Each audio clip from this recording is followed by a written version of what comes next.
oportuno y necesario.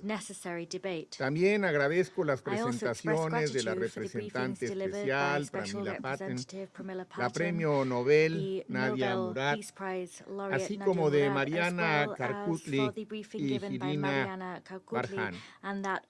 Sus testimonios obligan a la reflexión, pero sobre todo al compromiso y a la acción. El informe del secretario general da cuenta de los complejos escenarios, en no pocos casos francamente desoladores, en los que la violencia sexual en conflicto sigue ocurriendo y queda impune. Los abusos sexuales y las violaciones se utilizan con una frecuencia inaudita como arma de guerra. Los perpetradores son a menudo recurrentes y gozan de cabal impunidad, mientras que las víctimas permanecen marginadas, asediadas por cuestionamientos absurdos, trámites farragosos en sistemas de justicia criminal que no están diseñados para atenderlas ni para entenderlas, como es el caso que hemos escuchado en Siria y en Yemen. México, por supuesto, que condena de manera inequívoca todos esos crímenes de guerra y de lesa humanidad y se suma a las voces que han dicho ya basta. La ONU tiene que ser, tenemos que ser más eficaces y mostrar un mayor compromiso colectivo contra estos delitos inadmisibles. En la República Democrática del Congo, los grupos armados continúan utilizando la violencia sexual como táctica para el control de los recursos naturales. En Etiopía, prácticamente todas las partes implicadas en el conflicto han participado en actos de brutalidad, incluyendo violaciones colectivas y transmisión intencional del virus del VIH. En Afganistán, Myanmar y Sudán, la violencia sexual ha sido perpetrada contra activistas políticas que se manifiestan pacíficamente. A pesar del marco normativo, pues, la impunidad sigue siendo la norma y el acceso de las sobrevivientes a la justicia la excepción. Es cierto que las causas subyacentes de la violencia sexual en conflictos no se pueden entender al margen de otros factores, tales como la desigualdad de género o la discriminación.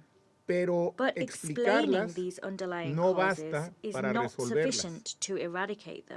El grupo informal de expertos de mujeres, paz y seguridad que México copreside junto con Irlanda sostuvo a finales del año pasado una reunión sobre la violencia sexual en conflictos con la participación de asesoras de protección de mujeres desplegadas en diferentes misiones y de la cual surgieron recomendaciones puntuales de orden práctico que pensamos pueden ser de gran utilidad. Pronto tendremos una nueva reunión, pues es necesario darle continuidad a las acciones.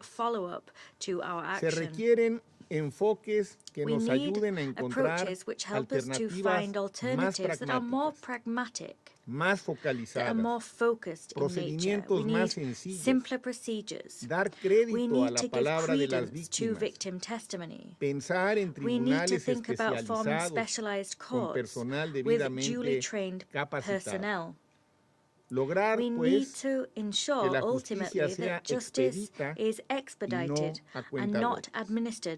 Señor Presidente, México respalda las recomendaciones presentadas por el Secretario General en su informe y de manera complementaria formulamos las siguientes, muy en la línea de las recomendaciones que hemos escuchado esta mañana por parte de las presentadoras. 1.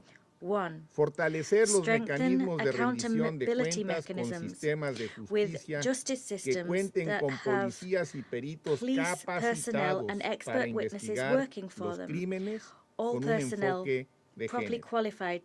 2. Asegurar a las sobrevivientes de la violencia sexual acceso a la justicia con mecanismos de denuncia eficaces, medidas de restitución del daño funcionales y procesos de reparación integrales. 3. Llevar a las instancias internacionales, incluida desde luego la Corte Penal Internacional, todos aquellos casos que autoridades nacionales no estén en condiciones o en el ánimo de procesar.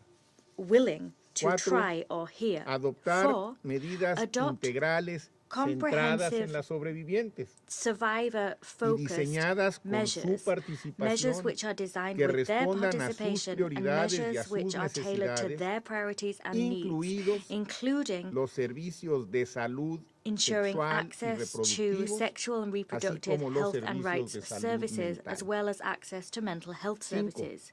5. Responder a las necesidades de Meet hombres quickly y the niños needs of men y and así como boys de personas and de la the needs of comunidad persons from the LGBTI LGBTI víctimas community de violencia and sexual that en los themselves conflictos. have been the victims of 6. conflict-related sexual violence. Reconocer a las 6. mujeres líderes de la Recognize sociedad women civil, leaders of a civil las society, constructoras de paz women y peace defensoras builders, de derechos and women humanos human rights como defenders aliadas as estratégicas strategic en la allies prevención in y the atención de la prevention violencia sexual, and tackling of sexual violence, garantizando su guaranteeing their participación con la participation debida with protección. the protection they Y require 7. to do so. Fortalecer 7. las designaciones de Strengthen asesoras de and protección de increase las the appointment mujeres of en las women operaciones protections de paz advisors in y en las peace oficinas operations de los and in coordinadores residentes resident y de coordinators asuntos offices, as well as comunitarios de in las Naciones Unidas. humanitarian affairs offices Concluyo, of the United presidente, Nations. la Mr. President, prevención I de la conclude violencia now. The sexual prevention of empieza sexual por violence garantizar begins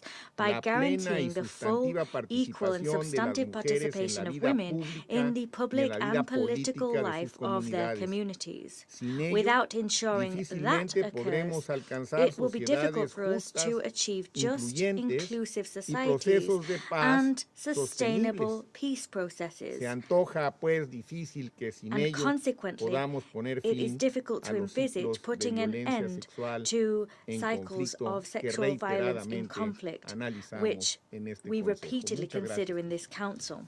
Thank you. I thank the representative of Mexico for their statement, and I now give the floor to the representative of the Russian Federation.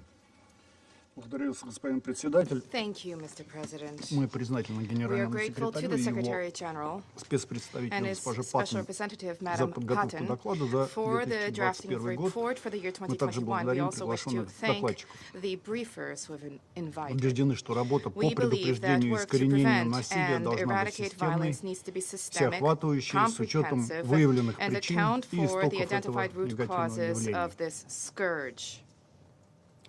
Фокусные усилия по борьбе с проявлениями сексуального насилия manifestations of должны sexual приносить violence длительные и устойчивые результаты. need to result in В long-standing and ситуациях sustainable вооруженных results. конфликтов During женщины и armed дети conflicts, остаются наиболее women уязвимой and children категорией are the most мирного vulnerable населения. categories of civilians. Исходим из того, что вопросы We believe that предотвращения борьбы issues с of сексуальным preventing насилием and на всех combating стадиях sexual вооруженного violence during all конфликта stages of и в armed постконфликтных conflict and in ситуациях post-conflict это situations прежде всего сфера компетенции is fully национальных and правительств. chiefly within the purview of national governments. Меры, принимаемые органами Measures системы adopted ООН и by гражданским UN обществом, bodies or civil должны society лишь дополнять усилия государств. should need merely Господин to председатель, вызывает supplement the озабоченность efforts of приведенная в states. докладе We are troubled, Mr. Генсекретаря President, by информация the о information росте in the Secretary General's насилия в report отношении about женщин и девочек mounting в violence зонах against women конфликтов на and африканском girls in континенте, в conflict Колумбии, areas in в Сирии. Africa, Colombia, and Syria.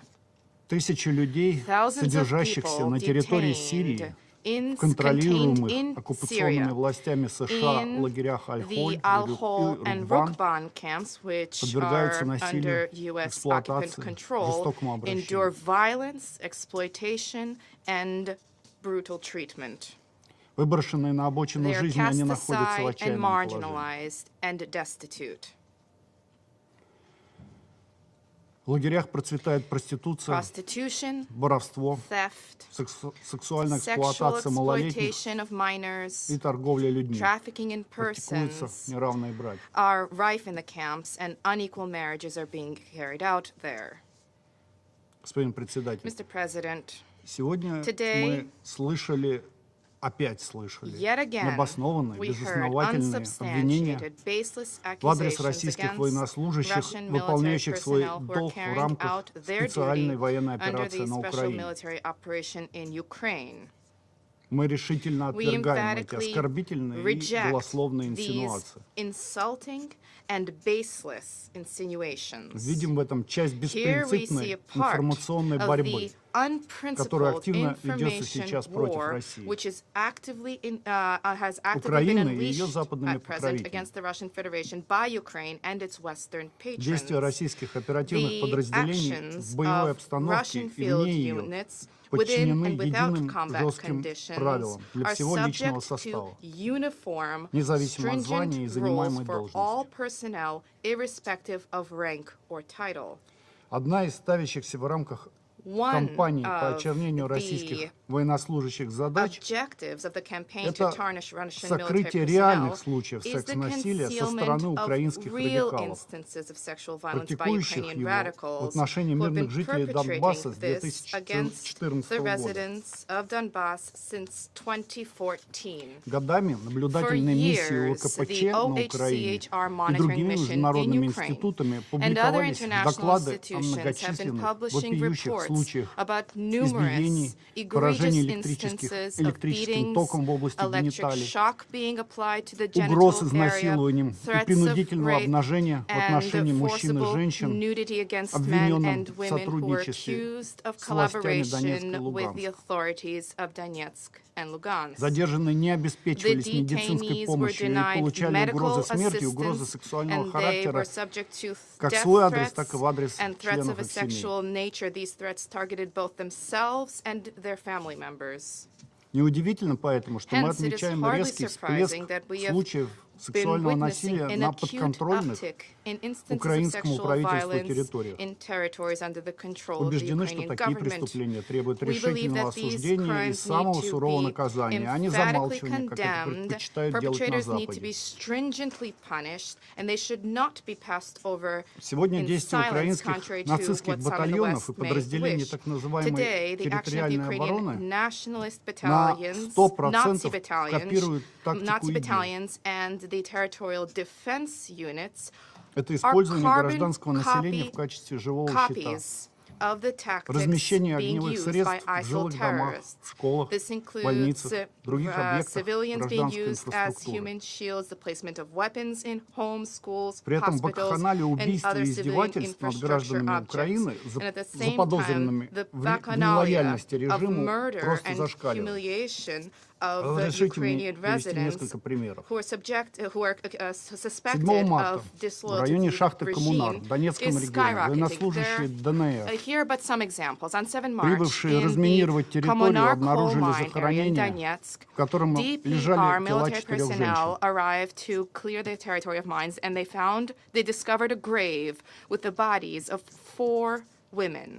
Экспертиза показала, что перед смертью их пытали и насиловали. Одна из жертв была беременна. В этом районе базировался нацистский отряд «Айдар». 28 марта нацисты батальона «Азов» в здании школы номер 18 города Мариуполя до смерти пытали девушку. And they tortured a girl there to death. Ее обезображенное тело с отсеченными руками и выжженной на животе свастикой шокировало всех, кто это видел. Мы упоминали эту трагедию на заседании 11 апреля. 21 марта националисты подвергли издевательствам сбежавших на запад Украины цыган. Их раздели, облили зеленкой и привязали к столбу, обвинив в мародерстве. Tied to lampposts and accused of theft. 3 апреля в центре города Павлоград Днепропетровской области представители территориальной обороны раздели и привязали к столбу местную жительницу. Наблюдавшие за инцидентом сотрудники полиции вмешиваться не стали. Вчера же в сети неравнодушные граждане Украины разместили ролик, где уже сами полицейские публично избивают прутом привязанную к столбу женщину, предварительно унизив ее обнажение. degraded her by stripping her of clothing. I'm talking about facts which are accessible to all. I'm not talking about baseless insinuations. Это чудовищная практика публичного обнаженного насилия, наказания, характерная больше для средневековой Европы, стала на Украине, к сожалению, обыденностью. Конфликт на Украине активизировал индустрию эксплуатации украинских беженцев на территории европейских стран. Судя по имеющейся информации, профильные агентства ЕС оценивают угрозу трафикинга украинских беженцев как весьма высокую. Учитывая тот факт, что в последние годы Украина входила в первую пятерку стран по количеству жертв торговли людьми и сексуальной эксплуатации в странах Европы. И наивно было полагать, что эта ситуация вдруг в одночасье изменится. Would somehow change Господин председатель, призываем наших коллег не замалчивать ни эти тревожные тенденции, ни упомянутые мною свидетельства о преступлениях украинских военных на сексуальной почве. Я благодарю вас.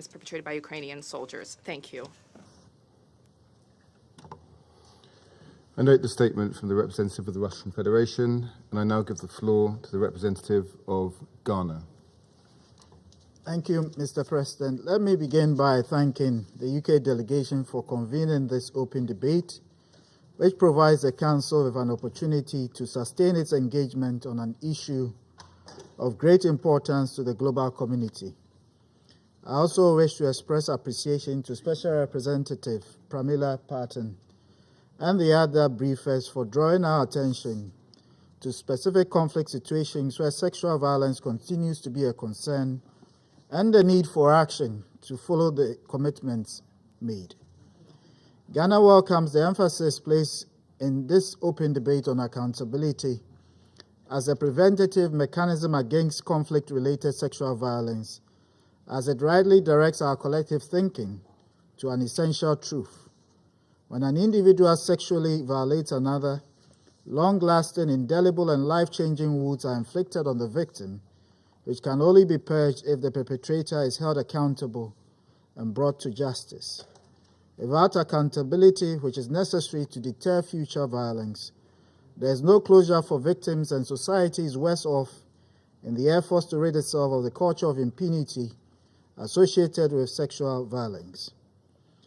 Mr. President, through the annual reports of the Secretary General, we are repeatedly reminded that conflict-related sexual violence comprises actions such as rape, sexual slavery, forced prostitution, forced pregnancy, forced abortion and forced sterilization, forced marriage, and many other forms of sexual violence of comparable gravity perpetrated against women, men, girls, or boys that is directly or indirectly linked to a conflict. This lengthy list of acts of sexual violence does not only paint a gory picture of the sheer atrociousness of acts perpetrated in the context of conflict, but also points to the multifaceted, diverse, and extensive nature of acts of sexual violence in conflict. It is therefore important that we elevate the discussion against the common perception that limits appreciation of the notion of sexual violence to rape by creating broader awareness of the breadth and extent of this menace if we are to succeed in ensuring the operationalization of global norms, including resolutions of this Council such as 2467 and other UN and international norms on the subject. Whenever sexual violence has been used as a reprisal tool or weapon of war, the path to accountability has often been fraught with enormous challenges. In many cases, survivors are not able to access the help required due to systemic or institutional obstacles, the fear of reprisals and stigmatization, as well as societal norms and cultural perceptions, among others.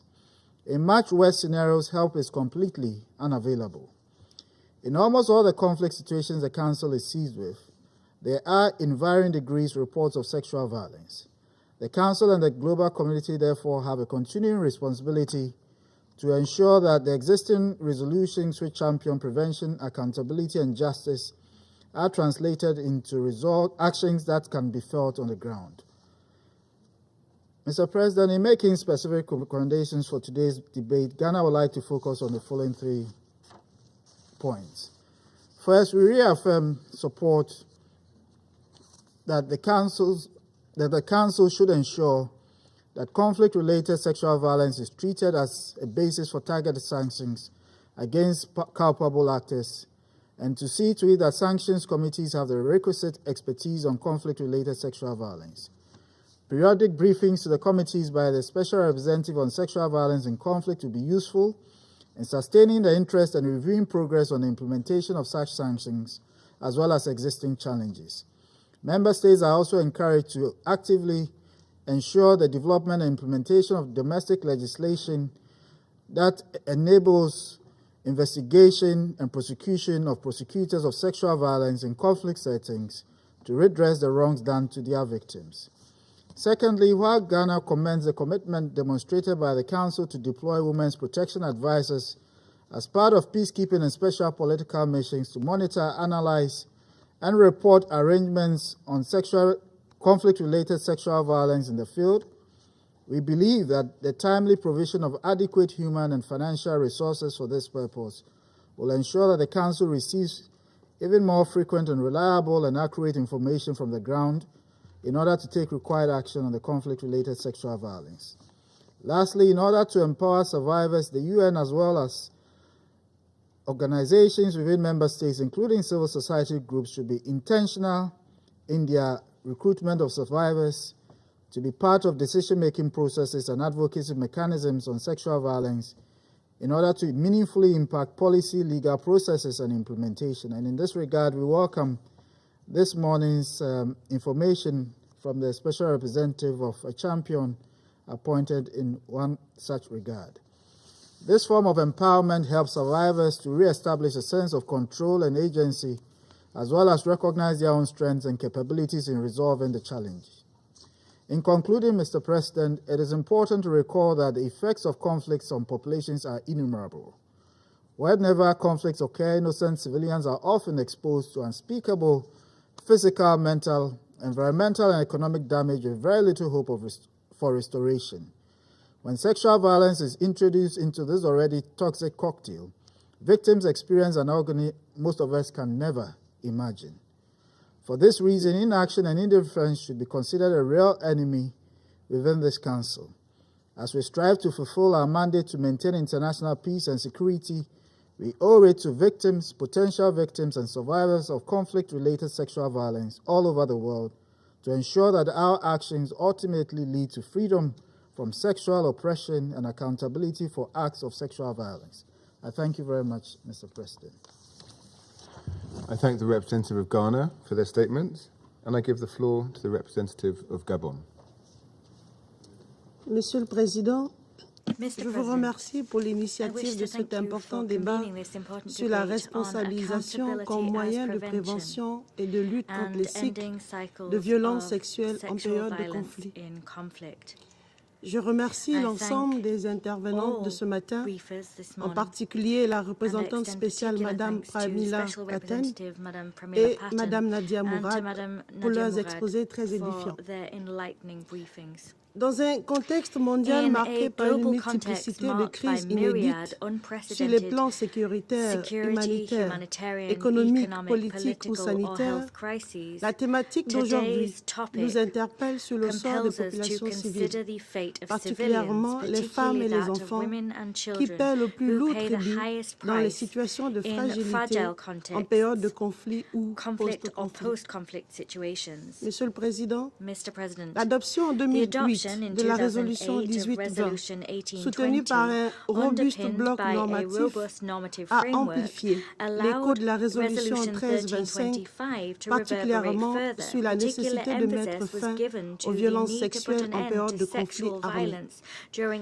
Ces résolutions ont constitué un tournant dans l'appréhension des violences sexuelles comme un problème de sécurité à part entière. Force est de constater que les conflits multiples et les crises multiformes attisent cet horrible phénomène dont les femmes font partie des premières victimes. À cet égard, le dernier rapport sur la question met spécifiquement en lumière les cas des femmes artisanes de paix et défenseurs des droits humains qui, dans les contextes fragiles et de conflit, font souvent l'objet d'abus sexuels, de harcèlement ou de tout type d'intimidation dans le but de les exclure de la vie publique. Ce constat atterrant commande à la communauté internationale et en particulier aux membres de ce Conseil de mobiliser leurs efforts afin de mettre un point final au cycle des violences sexuelles liées au conflit. Monsieur le Président, mon pays, sous le leadership du président Ali Bongo Ondimba, a résolu de placer le bien-être des femmes et de la jeunesse au centre de sa politique de développement et reconnaît le potentiel incommensurable des femmes en matière de sécurité, de stabilité et de paix durable. Le Gabon demeure donc ferme et constant dans son plaidoyer en faveur de la reddition des comptes pour les auteurs de violences sexuelles, d'une part, et d'autre part, en faveur de l'inclusion, de la participation et du renforcement de la résilience des femmes. En effet, un engagement soutenu et une participation effective des femmes au processus de prévention, de résolution des conflits, de relèvement post-conflit et de consolidation de la paix permettent non seulement de parvenir à une paix plus durable, mais aussi de rendre des décisions en matière de justice transitionnelle plus justes et adaptées aux préjudices subis par les victimes et à leurs attentes, tout en tenant compte des facteurs contextuels importants. Nous demeurons persuadés de la nécessité de déployer plus d'efforts en vue de faciliter l'accès pour les survivants à la justice et aux mécanismes de responsabilisation afin d'apporter une réponse holistique aux violences sexuelles en période de conflit. De même, il est fondamental de faciliter l'accès à la réparation, qui est un élément clé dans la restauration de la dignité des personnes concernées, tout en préconisant une approche préventive globale qui s'adapte aux situations sur le terrain en utilisant les moyens et mécanismes existants tels que le renforcement des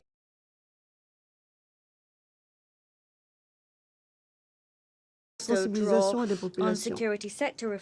Monsieur le Président, mon pays appelle à la poursuite des efforts entamés en faveur de l'appropriation et la mise en œuvre globale et inclusive de la résolution 1325 et de ses résolutions connexes, y compris les résolutions 1820 et 2467. Nous appelons également au renforcement du partenariat entre l'ONU et les organisations régionales telles que l'Union africaine, notamment dans la coordination de leurs actions sur le programme Femmes, Paix et Sécurité, afin non seulement de trouver des réponses adaptées et durables aux conflits et à leurs effets négatifs, mais également à une intégration plus ample de la dimension genre dans les mandats des missions de paix des Nations Unies, particulièrement dans les situations de conflit ou d'après-conflit. Dans le même ordre d'idées, nous notons avec intérêt l'action du réseau United Nations Action Against Sexual Violence in Conflict, UN Action, mettant en synergie les efforts de 21 entités des Nations Unies dans l'optique de prévenir la violence sexuelle liée au conflit, de répondre aux besoins des survivants et de lutter contre l'impunité. Monsieur le Président, il est temps que ce Conseil plaide unanimement en faveur de l'accès des victimes de violences sexuelles à la justice internationale. C'est là un gage d'espoir, de dignité et de rétablissement de leurs droits fondamentaux. Le déni de justice aux victimes est une circonstance aggravante dans leur processus de reconstruction. Nous sommes fermement convaincus que pour mieux prévenir et combattre les violences sexuelles liées aux situations de conflit, nous devons nous appuyer sur une approche axée sur les rescapés, sur leur protection et sur le renforcement de leur capacité de résilience. Car c'est en pensant les blessures invisibles causées par les guerres et les conflits armés, en apportant aux victimes les soins de santé mentale et le soutien psychosocial dont elles ont besoin, que nous nous tournerons résolument vers la réalisation de notre aspiration commune d'un monde en paix pour les générations présentes et futures. Je vous remercie. I thank the representative of Gabon for her statement, and I now give the floor to the representative of Kenya. Thank you, Mr. President. It is particularly fitting that Lord Ahmad should have chaired this debate earlier, given his role as the Prime Minister's Special Representative on Preventing Sexual Violence in Conflict. We thank your delegation for bringing this important debate to the Council. I also thank SRSG Pramila Patten and the other briefers for their insights. Ms. Nadia Murad, thank you very much for your extraordinary bravery and determination and service to the Yazidi people, to women, and to all humanity with what you're doing. Kenya strongly condemns gender-based violence and its manifestation in all contexts, and as it takes place in the brutality and inhumanity of the conflicts in Syria, Ukraine, Ethiopia, and other wars. Mr. President, war itself is the crime that opens the door to the kinds of war crimes we're discussing today. War, even when it purports the opposite, and particularly when it's prolonged, almost inevitably leads to the breakdown of law, order, and moral conscience. We must redouble our efforts to prevent and stop war. We must be rid of the illusions of limited or precision-guided war, which in the last 20 years have shown their serious limits. We must turn our knowledge and experience of mediation to innovation and boldness of vision to stop the present wars. Thank you, Helena Berhanu, for your words and recommendations, to the A3 and to the African Union. We hear and feel the pain of the Ethiopian people, and especially the suffering of the people of Tigray. We urge for cooperation and openness to mediation that enables full humanitarian access, ceasefire, and eventually to peace with justice. In the last year, the A3 has sought to stand with the people of Ethiopia, as brother has taken arms against brother, and we will continue to do so. We have spoken up with strong recommendations. We have embraced the democratic aspirations of your country. We have urged humanitarian access and pushed for the Council's support for African Union and regional mediation. The A3 once in this chamber urged for ceasefire, observing that there is no lasting victory in crushing one's countrymen and countrywomen. I know this is still the position of the A3. As your neighbors and your brothers and sisters, we urge you on to embrace one another, to get beyond the intense suffering and pain that you're causing each other, and to reach for the peace that we all pray and hope for you. Mr. President, we're here in search of implementing commitments and existing frameworks. Kenya as a country has enacted strong laws and policies to combat sexual and gender-based violence, and we will champion the efforts in this chamber and outside it to continue to do so. Our focus for today is on sexual violence perpetrated by terrorist groups. The Secretary General's current report on conflict-related sexual violence underscores once again how sexual violence continues to be a tactic of war and terrorism. We are concerned that there is too little effort to ensure accountability for sexual violence perpetrated by terrorists. The Security Council should undertake strong efforts to list those responsible, including their chains of command. It should call for cases of sexual violence to be prosecuted within the context of terrorism. This should include the recommendation by Ms. Mariana Kakutli on sexual violence in prisons. We urge in that regard that the Security Council take steps to list and sanction administrators of prisons and their chain of command if their facilities are party to systemic and systematic sexual violence against prisoners. Mr. President, I'll propose 3 areas of action that I hope offer further opportunities for practical implementation. First, on member states' responsibility. States must escalate prosecution for gender-based violence and enhance efforts in preventing and responding to conflict-related sexual violence. All effort must be put to address stigmatization, discriminatory laws, and other cultural barriers that stand in the way of reporting and accountability.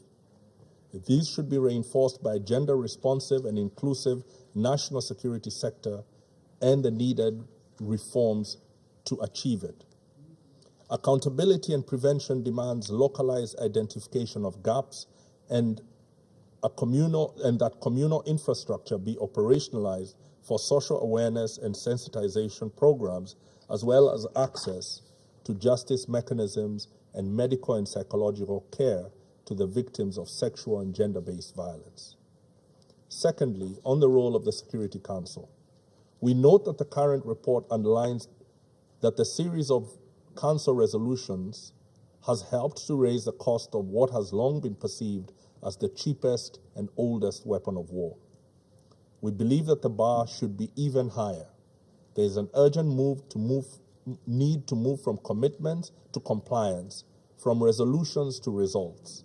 Beyond listings and incorporation of SGBV as a separate listing criterion in the relevant sanctions regimes, the Council should also take specific steps and deterrent measures to also increase the costs of acts of conflict-related sexual violence. Stronger integration and investment in the WPS counterterrorism and countering violent extremism agendas will also contribute to increase the cost of those atrocities.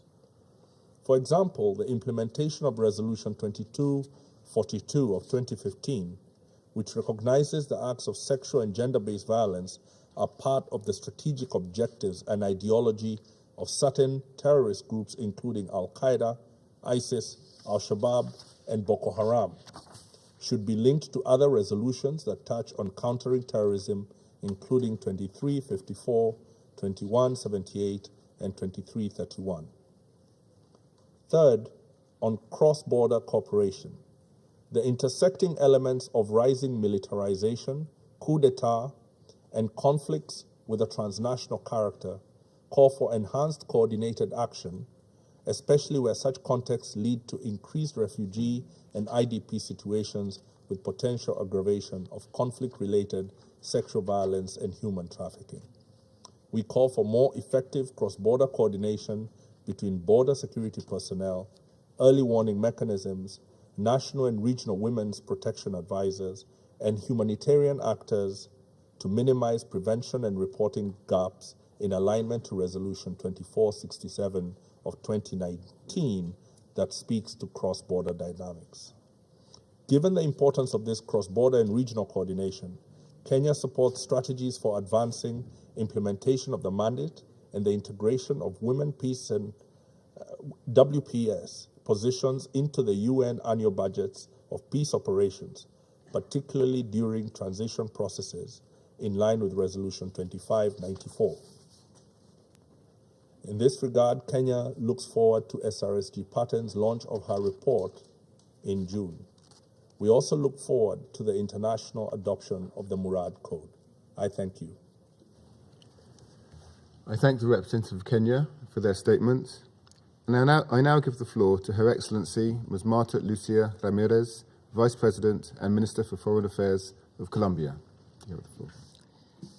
Muchas gracias, señor presidente. Lord Almas de Wimbledon. También muy buenas tardes a todos los representantes permanentes de los miembros del Consejo de Seguridad, a todas las personas que nos están acompañando hoy, pero muy especialmente quiero saludar también la intervención de Pramila Patten en su informe muy completo y contundente sobre este reporte del secretario general sobre la violencia sexual en los conflictos. También saludo muy especialmente a la intervención que hizo Nadia Murad, a quien todos tenemos realmente una gran admiración por su liderazgo, por su fuerza, por esa capacidad de convocatoria. También agradezco muchísimo la presentación de Mariana Carcul y todas las intervenciones que se han hecho. Y yo quisiera decir que no hay que ser víctima de la violencia sexual dentro de un conflicto para sentir la obligación moral de levantar la voz, para decir que este es un delito atroz y es un delito que debe tener las mejores capacidades institucionales, tanto de los estados como también del sistema multilateral, para poder prevenir adecuadamente y para poder castigar y asegurarnos que no haya ningún caso de impunidad, independientemente si son grupos terroristas o narcotraficantes o si son criminales en cualquier condición o si se trata de guerra entre estados. El mensaje tiene que ser contundente por parte de la comunidad internacional. Ninguno puede abrogarse el derecho de utilizar el cuerpo de ningún ser humano como tablero de guerra, como tablero para mostrar su supremacía frente a un contendor. El cuerpo de las mujeres no es un tablero de guerra y tiene que haber una contundencia mayor por parte del sistema multilateral. En mi caso, como vicepresidenta de Colombia, he querido asumir este tema de común acuerdo con el liderazgo del presidente Iván Duque, que estuvo ayer acá, precisamente para que nuestro país sea un ejemplo en todo lo relacionado con la prevención y la atención a las mujeres para lograr la verdadera equidad de género, porque acá se ha dicho también con muchísima claridad, la causa muchísimas veces de la violencia sexual contra las mujeres en los conflictos es justamente esa desigualdad de género. Y también la causa de la pobreza de muchas naciones es la desigualdad de género. Lo que tenemos que lograr nosotros es igualar las condiciones de las mujeres, darles el acceso pleno a una vida en donde puedan aplicar sus capacidades y también contribuir al desarrollo económico de sus naciones. Por esa razón, en Colombia le hemos dado una altísima prioridad al empoderamiento económico de las mujeres dentro de esa política de equidad de género que he venido liderando desde la vicepresidencia, porque mujeres que tengan autonomía económica son mucho menos vulnerables frente a cualquier tipo de violencia. Y también sabemos nosotros que este es un momento en donde lo que está viviendo el mundo entero como consecuencia de la pandemia, de las consecuencias también económicas ahora de esta guerra de Rusia contra Ucrania, esto nos indica a nosotros que va a haber un retroceso en materia de pobreza en el mundo entero. Y ese retroceso en materia de pobreza necesita que las mujeres intervengan mucho más en la economía, no menos, al contrario, mucho más, porque si el 50% de la población, que somos las mujeres del mundo entero, ingresamos al mercado laboral como emprendedoras, si las mujeres pueden ser empresarias, dueñas de empresas, y cuentan con el apoyo de los estados, el mundo entero va a beneficiarse de ese capital humano que de manera productiva genere riqueza y contribuya a la generación de empleos. Digo esto porque la causa de las mujeres no es una causa individual de las mujeres, tiene que ser una causa de la humanidad entera, de todas las naciones, de este momento tan particular y difícil que estamos viviendo todos nosotros. Y por esa razón nosotros recibimos de verdad con una gran felicitación a Pramila Patten las recomendaciones que ha hecho el secretario general y que ella ha recogido hoy en su informe. Creo que este es un momento en donde hay que aplicar la creatividad, y también saludo esas recomendaciones adicionales que ha hecho con mucha lucidez la delegación de México. En nuestro caso particular creemos que la mejor manera de prevenir realmente la violencia contra las mujeres y la violencia sexual y la violencia durante los conflictos contra las mujeres es justamente dotándolas de mayor autonomía económica, permitiéndoles que participen activamente, y por eso esa voz, ese clamor de Nadia y de tantas otras mujeres que han hablado acá en el día de hoy, tenemos que acompañarla con medidas mucho más eficaces desde el sistema multilateral. En Colombia estamos totalmente convencidos que cuando la justicia nacional no opera, tiene que haber una justicia internacional que se aplique a los casos de violencia sexual dentro de los conflictos o por fuera de los conflictos, porque es que muchas veces entonces caemos en esta discusión de si era un conflicto armado o no era un conflicto armado. ¿Qué importa? Lo cierto es que no puede haber una violencia sexual que se ensañe contra el cuerpo de las mujeres. Vemos nosotros que hay conflictos internos, unos tienen un carácter religioso, otros tienen una causa étnica, otros son conflictos entre estados, en otros casos es el narcotráfico, y en todos ellos realmente está esta característica común de la violencia sexual en el conflicto. Entonces, por esa razón acompañamos definitivamente esa idea de que haya una justicia internacional que se aplique cuando la justicia nacional no opera y cuando no hay la voluntad política para que esa justicia nacional opere.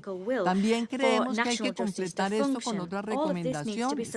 Nosotros estamos convencidos que hay que articular todas las distintas áreas que tiene el sistema multilateral y que tiene Naciones Unidas, lo que se hace desde la Comisionada para los Derechos Humanos, lo que se hace también obviamente desde el PNUD, el trabajo que se hace desde ONU Mujeres, todo tiene que estar articulado para un mismo fin, que es prevenir la violencia sexual en los conflictos, evitar la violencia contra las mujeres y sobre todo evitar la impunidad en estos casos de violencia. Y por esa razón creemos entonces que es importante también que desde este Consejo de Seguridad se hagan recomendaciones, por ejemplo, a la banca multilateral, porque además de que haya una justicia internacional para los casos de violencia sexual, debe haber también condicionantes a la banca multilateral para que no le otorgue créditos, para que no haya cooperación internacional, para que no haya donantes que estén de pronto también con esos recursos estimulando esta consolidación de unos regímenes que se ensañan con la violencia sobre sus ciudadanos y muchas veces sobre las mujeres. Colombia ha propuesto a ONU Mujeres, entre otras cosas, la necesidad de que haya un índice de autonomía económica a las mujeres, porque tenemos que medir en cada país qué acciones concretas se están tomando en esta materia. Y en nuestro país, en cuanto a las recomendaciones que ha hecho el informe, evidentemente ayer lo explicó el presidente Iván Duque con toda la claridad, estamos implementando el acuerdo celebrado con las FARC, donde se definieron 51 indicadores que tienen una trazabilidad permanente. Y dentro de estos 51 indicadores ya el 60% se han implementado totalmente, han cumplido con su propósito. Se han dedicado recursos importantes a los proyectos productivos de las mujeres. En un 37% de los casos de las mujeres víctimas también vemos nosotros que han sido beneficiarias de hectáreas formalizadas para que a través de esta adjudicación de tierras puedan entonces también desarrollar sus proyectos productivos. Y en el caso de nuestro país, que ha sufrido tanto por el narcotráfico, como también lo han sufrido otros países sobre los cuales obviamente no existe esa referencia permanente, en nuestro caso fueron 33.827 personas registradas como víctimas del delito de violencia sexual, y de esas 33.000 son 30.546 mujeres, es decir, el 90%, lo cual nos reafirma que siempre la mujer es la que lleva desafortunadamente la peor parte en esto. Por esa razón, buena parte de la reparación está en medidas de tipo económico, pero también con acompañamiento psicológico a las mujeres. Y en cuanto a la justicia, que es un elemento muy importante, quiero señalar que en el caso de Colombia, la Fiscalía ha creado un cuerpo especial de fiscales especializados en la violencia sexual, fiscales que tienen toda la formación especial justamente para trabajar en los temas de violencia de género y practicar todas las pruebas sin revictimizar nuevamente a la mujer o a la persona que haya sufrido esta violencia, porque también sabemos que desafortunadamente la han sufrido los hombres. En nuestro país, entre otras cosas, hemos tomado medidas y el presidente Iván Duque por primera vez hizo un Consejo de Seguridad Nacional con el comandante del ejército, con todo el director de la Policía Nacional, con la Fiscalía, con el defensor del pueblo, para hacer un análisis de cómo está el tema de la seguridad y el riesgo de violencia sexual contra las mujeres. Y a partir de esa experiencia hemos desarrollado ya en el 70% de los municipios de Colombia un mecanismo semejante en donde los representantes de la fuerza pública, los fiscales, están permanentemente trabajando para identificar aquellos casos y denuncias y obviamente asegurar que no haya impunidad en los casos de violencia sexual contra las mujeres. De tal manera que estas recomendaciones las recogemos y repito, buena parte de estas recomendaciones ya las está cumpliendo Colombia por su propia iniciativa, pero nos parece muy importante realmente fortalecer entonces las recomendaciones de parte del Consejo de Seguridad para que no se sigan otorgando créditos a aquellos países donde no hay toda una agenda robusta orientada a garantizar la equidad de género y acabar la violencia contra las mujeres y especialmente la violencia derivada de los conflictos. Es muy importante la participación de las mujeres en la fuerza pública. Nosotros nos hemos dedicado a promover también la mayor participación, tanto como oficiales de alto rango, pero también mujeres que estén como soldados. Esta mañana en las exposiciones, pues obviamente es muy doloroso oír que las soldados de Eritrea, ellas mismas protagonizan entonces ese tipo de violencia, humillando a los hombres. Aquí no puede haber nadie que se pueda sentir validado para ejercer ningún tipo de violencia sexual contra otros durante el conflicto. El reporte se refiere a 18 países.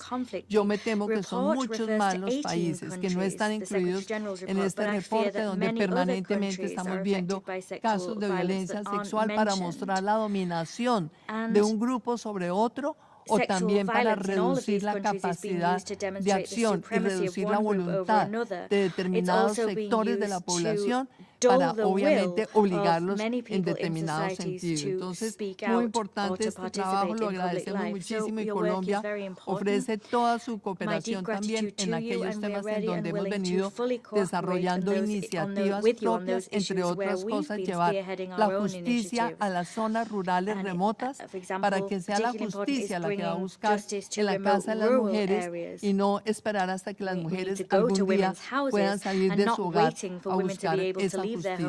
Muchas gracias, señor presidente, por su liderazgo y, por supuesto, con todo el compromiso de trabajar siempre desde Colombia en estos temas, no solamente para la implementación del acuerdo por el conflicto en nuestro país, sino para que la voz sobre este tema no se calle nunca. Gracias. I thank Her Excellency Ms. Ramirez for her statements. Now, let me remind all speakers to limit their statements to no more than 4 minutes. We are running tight with time, but I now give the floor to the representative of Jordan. Thank you, Mr. President. Distinguished colleagues, allow me at the outset to congratulate you on the UK's presidency of the United Nations Security Council for the month of April. And thank you for convening this timely meeting to discuss conflict-related sexual violence. I would like to thank the distinguished briefers for their invaluable service to the cause of combating conflict-related sexual violence and their contribution to the debate today. Mr. President, COVID-19 has exacerbated violence against women and girls, especially those in conflict. Conflict-related sexual violence is a tactic used often to target civilians, inflicting long-term trauma and humiliation, fracturing families and the social fabric, triggering displacement, and fueling armed actors' activities. Throughout the years, the role of peacekeeping missions has evolved and been modernized to adapt to new emerging challenges, such as the CRSV. A coordinated and comprehensive approach across civilian, military, and police components, from strategic to operational levels, is critical to peacekeeping missions to effectively prevent and respond to CRSV in the performance of their mandates. Training, mainstreaming policies against CRSV, enhancing monitoring and reporting mechanisms, and advocacy and raising awareness are crucial elements in any successful strategy to combat CRSV. Distinguished colleagues, Jordan, a host country of 2 million of refugees, had its already scarce resources strained. Nonetheless, through its response plan, we carried numerous outreach activities that have the objective of raising awareness, particularly among young people, to change social norms and promote gender equality, with a particular focus on the prevention of child marriage and ending sexual and gender-based violence. In addition, Jordan's YPS 2250 National Coalition has collaborated with UNFPA to organize an online interactive session to mobilize young people and representatives of youth organizations and networks on CRSV and discuss the impact of sexual violence on the lives of young people and their communities, as well as the effective tools to combat the phenomena. Gender-responsive security sector reforms remain crucial for the fulfillment of our mission to eliminate CRSV. As part of Jordan's National Action Plan, we managed to integrate gender-responsive training into the security sector.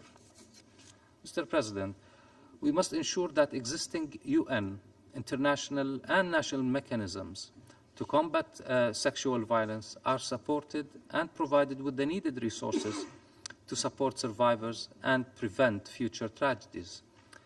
Perpetrators of violence, whether state or non-state actors, must also be held responsible for their acts.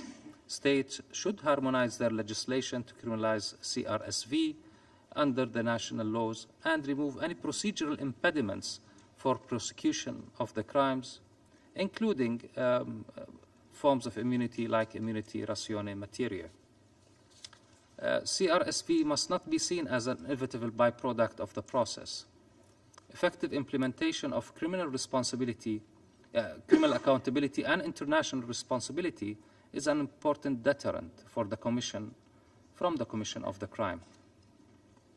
The well-being of survivors should be our focus in the efforts to reducing and preventing sexual violence, ensuring equal access to medical care and psychological support for all sexual violence survivors during conflict and in post-conflict situations is an integral part of the process. Distinguished colleagues, now is the moment to enhance our joint efforts to eliminate sexual violence in conflicts. We have a second chance to reset the rhythm in our endeavors to end conflicts around the world and build back better for our future generations, where every individual around the world would be able to realize their full potential. Thank you. I thank the representative of Jordan for their statement, and I give the floor to the representative of Malta. Mr. President, I begin by thanking the UK for organising this open debate and today's briefers for enriching the discussion with their personal experiences and insights.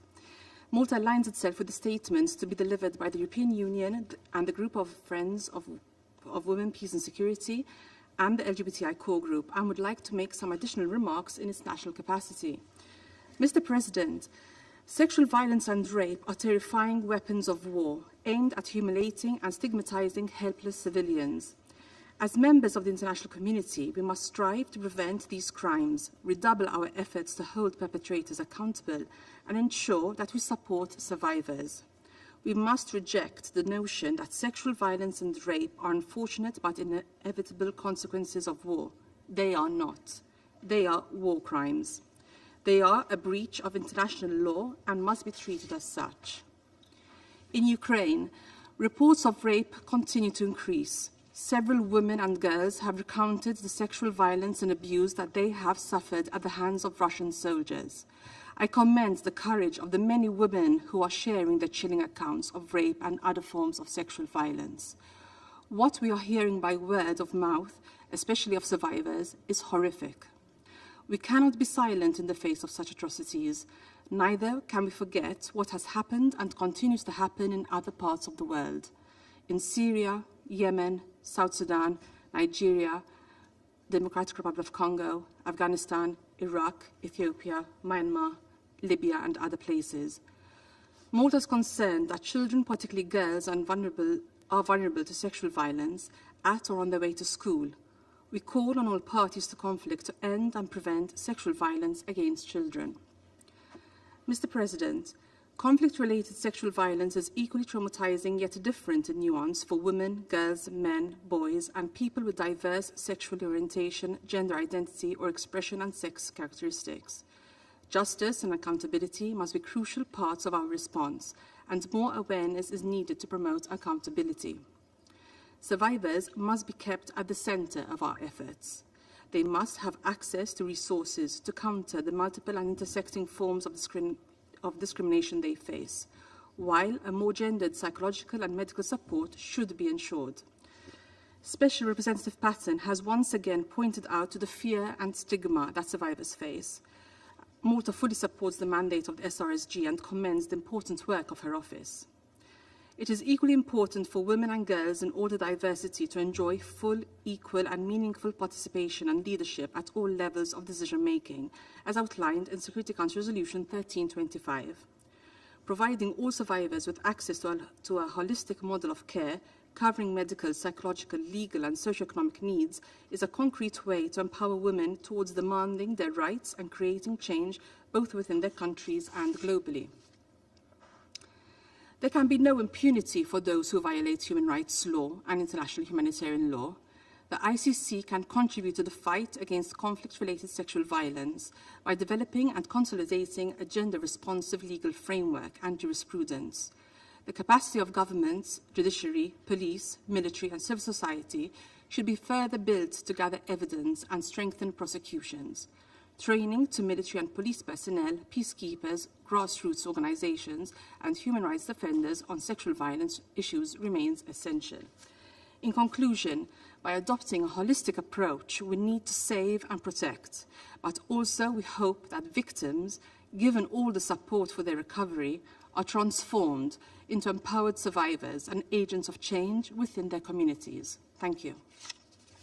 I thank the representative of Malta for her statement, and I give the floor to the representative of Canada. Thank you very much, Mr. President. I speak on behalf of 64 member states of the Group of Friends of Women, Peace and Security. Our group is profoundly concerned by the persistent and widespread use of sexual violence with impunity by state and non-state actors in a great many conflicts around the world. The list of these conflicts is long, Mr. President, and it's been mentioned by several, including in the Secretary General's report. I think it's important that we bear them all in mind. I appreciated the comments from my colleague from Malta with respect to the situation in Ukraine. And we need to understand that the UN High Commissioner for Human Rights has spoken of possible war crimes, breaches of international humanitarian law, and serious violations of international human rights laws. We strongly support the Secretary General's call for an immediate independent investigation of the conduct of all those involved in the conflict. Mr. President, we call on all parties in all conflict situations to immediately cease all forms of sexual violence consistent with international law and with resolutions of the Security Council. Those responsible for such heinous acts must be held to account by national justice or, where that is not possible, international justice. Regrettably, for many victims and survivors, access to justice, remedies, and reparation is non-existent or painfully slow. UN member states must fight impunity through strengthening the rule of law. Our group strongly encourages the Security Council to incorporate and apply sexual violence as a designation criterion in UN-sanctioned regimes. We must redouble our efforts to dismantle all barriers that hinder survivors from safely reporting sexual violence and from accessing essential services, which include sexual and reproductive health care services, victim advocacy, mental health and psychosocial support, and legal services. We also reiterate the importance of ensuring universal access to sexual and reproductive health and reproductive rights, as has been agreed in accordance with the Program of Action of the International Conference on Population and Development, as well as the Beijing Platform for Action. We call on all parties to ensure a safe and enabling environment for civil society, including women peace builders, women human rights defenders, to carry out their important work free of intimidation, free from violence, and free from reprisals. Mr. President, member states must invest in tackling the root causes of conflict-related violence. Prevention starts, we believe, with a commitment, first of all and foremost, to gender equality, with the empowerment of women and girls in diverse situations and conditions, the protection and promotion of human rights, and women's full, equal, and meaningful participation and leadership at all levels of decision-making. We encourage the Council to ensure that country mandates emphasize the prevention of conflict-related sexual violence and strengthen early warning systems through the deployment of women's protection advisors. Finally, it is critical that survivors remain at the heart of all of our efforts. We must recognize that survivors have different needs and may face multiple intersecting forms of discrimination. We must ensure that their rights are respected, that they're treated with dignity, that they're able to access justice, and that they can safely, fully, and meaningfully participate in decision-making at all levels.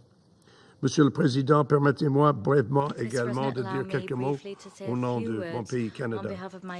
Nous sommes convaincus qu'il faut continuer d'appuyer les travaux de la Cour pénale internationale et lorsque la Cour n'a pas compétence, nous allons continuer d'explorer les moyens d'assurer la responsabilité de ces crimes. Enfin, les expériences de tous les survivants, y compris la communauté LGBTI, nous rappellent la nécessité de faire une chose simplement, et c'est d'écouter. Notre travail consiste à les aider à reconstruire leur vie, à restaurer leur dignité, à trouver la justice. Mr. President, if I may, just one last moment, if I could. I had the opportunity to serve as the Prime Minister's Special Envoy to Myanmar and to Bangladesh. I came to the camp in Cox's Bazar 3 or 4 weeks after the forcible deportation of nearly 1 million people, many of them women and girls, most of them women and girls. I had the opportunity to speak to a great many women who had been the victims of sexual violence. Sexual violence is not about sex. It's about power, and it's about violence, and it's about the abuse of patriarchal power. The stories that I heard have been repeated, and luckily, fortunately, people have been able to tell them to a great many people who have gathered evidence and who are gathering evidence and presenting this evidence. Tragically, this experience is going to have to be repeated in country after country after country. We have to take every possible step to stop this terrible abuse. Thank you, Mr. President. I thank the representative of Canada for his statements. There are still a number of speakers remaining on my list for this meeting, so I intend, with the concurrence of members of the Council, to suspend the meeting until 3 p.m. And I also thank the interpreters for keeping going until this time. The meeting is suspended.